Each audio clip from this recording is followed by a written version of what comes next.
고린도전서 1장 18절에서 31절까지의 말씀 우리 한 목소리로 함께 봉독합니다. 십자가의 도가 멸망하는 자들에게는 미련한 것이요 구원을 받는 우리에게는 하나님의 능력이라. 기록된 바 내가 지혜 있는 자들의 지혜를 멸하고 총명한 자들의 총명을 폐하리라 하였으니 지혜 있는 자가 어디 있느냐, 선비가 어디 있느냐, 이 세대의 변론가가 어디 있느냐. 하나님께서 이 세상에 지혜를 미련하게 하신 것이 아니냐. 하나님의 지혜에 있어서는 이 세상이 자기 지혜로 하나님을 알지 못하므로 하나님께서 전도에 미련한 것으로 믿는 자들을 구원하시기를 기뻐하셨도다. 유대인들은 표적을 구하고 헬라인은 지혜를 찾으나 우리는 십자가에 못 박힌 그리스도를 전하니 유대인에게는 거리끼는 것이요 이방인에게는 미련한 것이로되 오직 부르심을 받은 자들에게는 유대인이나 헬라인이나 그리스도는 하나님의 능력이요 하나님의 지혜니라. 하나님의 어리석음이 사람보다 지혜롭고 하나님의 약하심이 사람보다 강하니라. 형제들아 너희를 부르심을 보라. 육체를 따라 지혜로운 자가 많지 아니하며 능한 자가 많지 아니하며 문벌 좋은 자가 많지 아니하도다.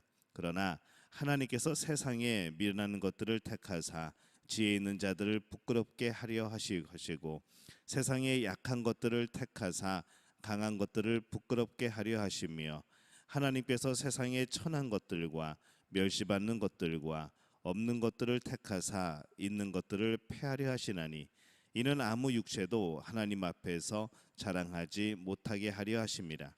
너희는 하나님으로부터 나서 그리스도 예수 안에 있고 예수는 하나님으로부터 나와서 우리에게 지혜와 의로움과 거룩함과 구원함이 되셨으니 기록된 바 자랑하는 자는 주 안에서 자랑하라 함과 같게 하려 함이라.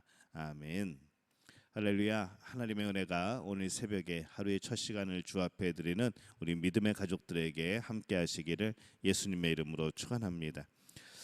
이 오늘 말씀은 하나님께서 이 십자가에 못 박히신 예수 그리스도를 통하여서 하나님의 힘과 또 지혜를 드러내시는 그 방법에 대해서 말씀을 하고 있습니다. 이 바울은 고린도 교회 안에 있는 그런 분열을 지금 염려하고 있습니다.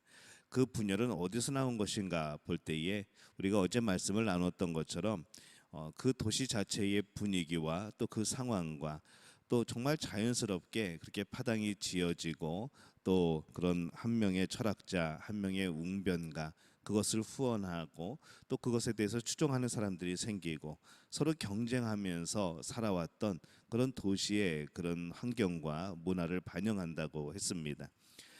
그들의 분열은 경쟁에서 나온 것이죠. 그것은 자신을 주장하고 자신들을 드러내는 것이 목표였고 또 그것이 원인이 되었습니다. 그렇게 세상에서 높아지려는 교인들에게 이 바울이 말합니다. 18절에 보면은 십자가의 도가 멸망하는 자들에게는 미련한 것이요 구원을 받는 우리에게는 하나님의 능력이라 라고 말씀을 합니다. 이 복음의 핵심은 십자가라고 말씀을 하는 것이죠. 십자가는 근데 죽음이고 낮아짐입니다. 이 세상을 구원하는 이가 십자가에 못 박혀 죽었다는 그 이야기는 이 고린도 사람들에게는 참으로 이상하게 들렸을 겁니다. 구원자라 하면은 승리해야 되는 것이고 뭔가 굉장히 유명해져야 되는 것이고 모든 이들을 누르고 이겨야 되는 그러한 사람인 것이죠. 근데 이 십자가의 복음을 전하게 될 때에 십자가가 죽음이고 낮아짐을 말할 때에 이 고린도 교인들에게 또 고린도인들에게는 그것이 참으로 이상하게 들렸던 겁니다. 근데 이상하게 들린 이유가 무엇일까 생각을 해보게 되면은 그들이 예수님 편에 서 있는 게 아니고 세상 편에 서 있는 것이죠. 하나님은 오직 예수님이 십자가에 못 박히신 그것을 통해서 세상을 구원하십니다. 다른 방법이 없습니다. 세상의 지혜나 세상의 철학이나 세상의 웅변을 가지고 이 세상을 구원하지 않으십니다. 오직 예수 그리스도 십자가에 못 박히신 예수님을 통하여서 하나님은 구원을 이루십니다. 그래서 이 십자가는 하나님의 능력이 드러나는 도구이고 또 그런 지혜라는 것이죠. 이 고린도 교인들이 서로의 지혜를 자랑하기에 바빴습니다. 그 지혜로 다툼을 일으킵니다. 그러나 그 지혜라는 것이 과연 뭡니까? 21절에 보면은 하나님의 지혜에 있어서는 이 세상이 자기 지혜로 하나님을 알지 못하므로 하나님께서 전도에 미련한 것으로 믿는 자들을 구원하시기를 기뻐하셨도다 라고 말씀을 합니다. 하나님의 지혜에 있어서 이 세상이 자기 지혜로 하나님을 알지 못하므로 그들이 정말 지혜롭게 여겼고 정말 그들이 이 지혜 있는 것처럼 서로 경쟁하며 높은 자리에 서려고 했지만은 이 하나님께서는 이 전도에 미련한 것으로 그들을 구원하시기를 기뻐하셨다라는 말씀입니다. 여기서 이 전도라고 표현된 이 단어는 설교 또는 메시지, 말씀 이렇게 번역되는 단어이죠. 복음을 전해서 전도를 했다 이런 의미가 아니고 하나님의 말씀, 설교, 메시지 그런 뜻입니다. 여기서는 큰 죄인이 지는 십자가에서 죽으신 이 예수님을 구원자로 전하니까 그들이 느껴지기에 어떻게 구원자가 십자가에 못 박혀 죽는가, 그것은 실패한 것이 아닌가, 지혜가 없는 것이 아닌가, 정말 미련한 것이 아닌가라고 그들은 생각했다는 것이죠. 구원자이면은 힘이 있고 화려해야 되는데 그렇지 않으니까 미련해 보였다는 겁니다. 그들에게 좋아 보이는 이 화려한 것들의 정체는 과연 무엇일까? 우리가 살펴보면은 이 고린도의 그 많은 뛰어난 철학으로 그들이 하나님을 알지 못했습니다. 그들이 하나님을 알지 못하기에 바울을 통해서 하나님을 알 수 있는 그 복음이, 그 말씀이, 메시지가 전파되었다는 것이죠. 이 그들의 지혜라고 하는 것은 가장 중요한 구원에 대해서는 전혀 말하지 못했습니다.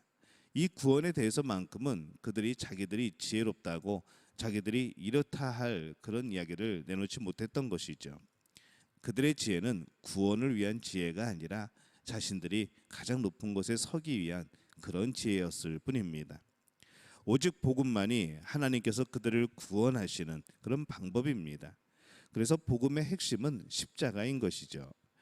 십자가에서 말하는 이 낮음의 지혜가 없이는 결코 구원을 이룰 수가 없습니다. 고린도 교인들은 화려한 것을 좋아했습니다. 그러나 십자가는 철저히 낮아지는 겁니다. 22절에서 23절에 보면은 유대인은 표적을 구하고 헬라인은 지혜를 찾으나 우리는 십자가에 못 박힌 그리스도를 전하니 유대인에게는 거리끼는 것이요 이방인에게는 미련한 것이로되 이렇게 말씀을 합니다. 유대인들은 이 표적을 통해서 능력이 드러나는 것을 좋아했고, 그러니까 어떤 말씀을 전할 때에 그 말씀을 전하고 정말 그 말씀이 맞고 하나님의 뜻이고 그래서 거기에 따라오는 그런 놀라운 일들, 그런 기적들, 이런 것을 늘 기다렸던 겁니다. 헬라인들은 자신의 철학으로 뭐든지 설명할 수 있다고 생각했고 또 그런 것을 좋아한 것이죠. 그런데 이 예수님은 십자가에 못 박혔다고 하니까 그들에게는 참 이상한 겁니다. 세상의 화려함을 쫓는 사람들에게 끝까지 예수님의 십자가 그 복음, 그 믿음은 이상한 것으로 끝날 수밖에 없었던 것이죠. 하나님께서 사람을 불러서 이 신앙인이 되게 하신 것은 그들의 세상적인 그런 강함이 조건이 아니었습니다. 그들이 강해서 하나님이 부르신 것이 아니라는 거죠. 그들이 지혜가 많아서 하나님이 부르신 것이 아니라는 겁니다. 또 사회적인 신분이나 여러 가지 그런 것 때문에 하나님이 부르신 것이 아닙니다. 27절에 보면은 그러나 하나님께서 세상에 미련한 것들을 택하사 지혜 있는 자들을 부끄럽게 하려 하시고 세상에 약한 것들을 택하사 강한 것들을 부끄럽게 하려 하시며 이렇게 말씀을 하죠. 세상에서 자랑하는 것들은 실제로 아무것도 아닙니다. 그 자랑은 오히려 헛된 것이죠. 헛된 것을 자랑한 것이기 때문에 이후에 아무런 그런 실체도 아무런 그런 보증도 되지 못하는 겁니다. 이 부끄럽게 된다는 것은 감정적인 느낌만을 의미하는 것은 아닙니다. 실제적으로 부끄러운 자리에 그들이 거하게 된다는 겁니다.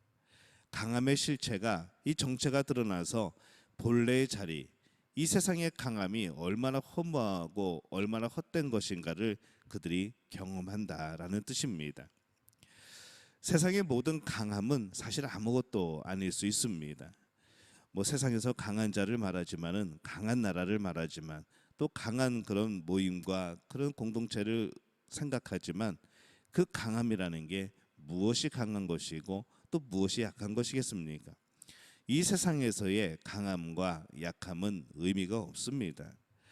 고린도전서 1장 28절에서 29절에 보면은 하나님께서 세상의 천한 것들과 멸시받는 것들과 없는 것들을 택하사 있는 것들을 폐하려 하시나니 이는 아무 육체도 하나님 앞에서 자랑하지 못하게 하려 하심이라 라고 말씀을 합니다. 예수님은 사회적 지위가 높은 집안에 태어난 것이 아닙니다. 그런데 가장 존귀하신 분이죠. 모든 이들을 구원하시는 길을 가십니다. 그러니 이 세상에서 더 많이 배웠다거나 뭐 집안이 좋다고 자랑할 것이 못 된다는 겁니다. 그것으로 다른 사람과 비교하면서 자신들의 강함과 부를 자랑하는 것은 불신앙을 자랑하는 것과 마찬가지입니다. 그러면 우리는 무엇을 자랑하는가? 31절 말씀에 보면은 기록된 바 자랑하는 자는 주 안에서 자랑하라 함과 같게 하려 함이라 라고 말씀을 합니다. 신앙인에게 있어서 자랑할 것이 무엇인가? 자랑할 것이 있다면은 오직 한 가지라는 것이죠. 예수님을 자랑하는 겁니다. 주 안에서 자랑하라는 것은 주 안에서 자신이 여러 가지 것을 가진 것을 자랑하라는 것이 아닙니다. 하나님이 이걸 주셨고 하나님께서 이렇게 하셨고 하나님께서 이렇게 채워주셨고 물론 감사의 고백이고 간증은 되겠지만은 진정한 자랑은 무엇인가? 모모 안에서 주 안에서라고 하는 것은 모모와 관련하여 주님과 관련하여라는 의미를 갖는 그런 전치사의 의미를 가지고 있습니다. 그래서 문맥상으로 보면은 이것은 하나님과 관련된 것을 자랑하는 겁니다. 예레미야서 9장 23절에서 24절에 보면은 이렇게 말씀을 합니다. 여호와께서 이와 같이 말씀하시되 지혜로운 자는 그의 지혜를 자랑하지 말라. 용사는 그의 용맹을 자랑하지 말라. 부자는 그의 부함을 자랑하지 말라.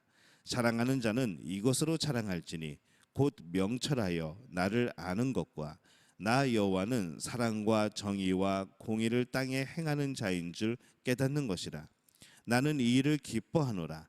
여호와의 말씀이니라. 이렇게 말씀을 합니다. 하나님을 자랑할 수 있어야 된다는 것이죠.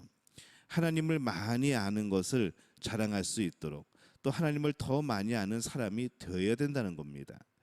우리를 구원하시는 하나님을 알게 될 때에 그 사람은 진정으로 구원받는 사람이 되어지기 때문에 그렇습니다. 하나님을 더 풍성히 알면 더 풍성한 하나님을 경험하게 되는 것이죠. 그래서 더 열심히 알도록 노력을 해야 됩니다. 내가 생각하는 하나님, 내가 경험한 하나님, 그 하나님뿐만 아니라 우리가 서로의 삶을 통하여서 서로의 하나님을 알아가며 그런 노력들을 통하여서 또 우리가 말씀과 많은 그런 풍성한 그런 메시지들을 통하여서 우리는 하나님이 어떤 분이신가를 더욱더 풍성하게 알아가는 겁니다. 근데 그것이 복이 된다는 말씀입니다. 바울은 세상의 도에 따라서 자신을 드러내기 위해서 경쟁하며 분쟁하는 이들이 얼마나 어리석은가 말씀하고 있습니다. 오직 십자가를 지신 예수님의 삶을 따라가는 것, 그것이 신앙의 길이라는 것이죠. 하나님께서 구원하시는 사람은 세상의 것을 많이 가진 사람이 아니라 십자가의 길을 간 사람입니다. 자신을 드러내기 위해 가는 그런 분쟁의 삶이 아니고 자신을 낮추고 그리스도를 드러내기 위해 가는 십자가의 길을 가는 그런 사람만이 신앙인입니다. 세상의 것을 많이 가졌음을 자랑하는 것이 아니라 오직 하나님을 알고 하나님께서 말씀하시는 길을 가는 것을 자랑할 줄 아는 그런 진정한 신앙인이 되어지기를 또 그런 믿음의 가족들이 되어지기를 예수님의 이름으로 축원합니다.